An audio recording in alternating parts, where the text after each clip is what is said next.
Question is, why do you drive or own an automobile? What's up? Now here in the North Texas area, Dallas-Fort Worth Metroplex, yeah, it's a necessity to have a vehicle. We have some public transportation, but not like the New York and your Los Angeles, Atlanta areas, Chicago. We don't have mass transit like that. So it's important for you to keep your vehicle up to par, right? As well as knowing your location. So let's say you have a flat, some type of vehicle issue, if you will, and how do someone find you? That's right, the locator on your phone, okay? Because back in the day, we didn't have that.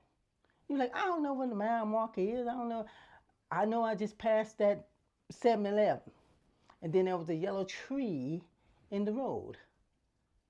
Ah, really? I've never seen a yellow tree in the road. But okay, we're gonna find you. And it takes some it would take some quite time sometimes to find you. Thankfully now though, we do have the locator on your phone where folks can find you a lot faster than in the past. But again, so why do you drive? Why do you maintain your vehicle? Exactly. So you're not stranded, you're not stuck on the road, you don't miss an important appointment or an event, right? So just make sure that you're doing everything that you can to keep that vehicle on the road safely and sound. Again, this your girl, Vehicle Vitamins, y'all.